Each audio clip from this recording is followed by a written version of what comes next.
I think it is only fitting that we do have this grand opening this week when Veterans Day is upon us on Friday.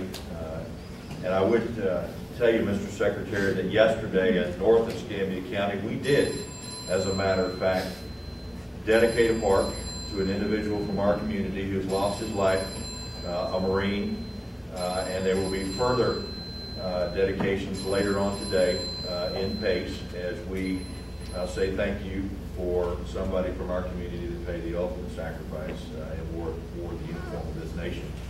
But Abraham Lincoln said in the midst of the Civil War that we shall take care of those who have worn the uniform and borne the battle, and their widows and their orphans. And whether you know it or not, you're doing it through the Department of Corrections with programs like the Veterans Dorm. The first time I heard about something that was remotely similar to this was sitting around a lunch table with a bunch of corrections officers who told me that this was a possibility in Florida. And I salute you for working hard enough to bring one to Northwest Florida. And I will also tell you that the Secretary and the Warden are both correct in the fact that as you work towards helping veterans transition out of incarceration, so does the military. Now, those of you that have worn the uniform before might remember it's not mandatory for anybody but the Marines. There's something called Transitions Assistance Program, TAP, and it is designed to teach you to get ready to leave military service and go out into the civilian world again. Because those of you who have worn the uniform, especially those of you who may have gone through and retired, understand that it's much different wearing the uniform and being a part of the Department of Defense than it is coming out in the civilian world.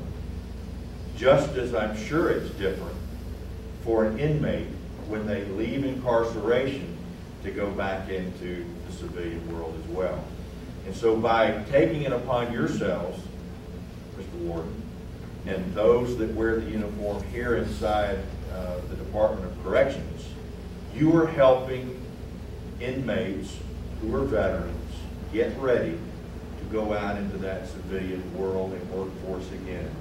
Some of them, all they need is just a little bit of help, and you're there to provide it to them. Yes, they're here for a reason, but just think, if doing what you do here in this Veterans Dorm keeps a few more from being part of that recidivism pattern, how important it is to folks on the outside and to the taxpayers of the state of Florida. So I say, as we take care of our veterans as a nation, and in particular those who may suffer from post-traumatic stress disorder, and it is very real. It is a real situation that many find themselves in soon after they have served. We're finding out now that many people don't suffer from it for decades. Something triggers that response. So we as a nation are trying to take care of those who have worn the uniform. I say thank you today to all of you who are trying to help those who are veterans, who are in the system, get ready to leave and become productive people out in society again. Thank you, Mr. Secretary and Mr. Warden.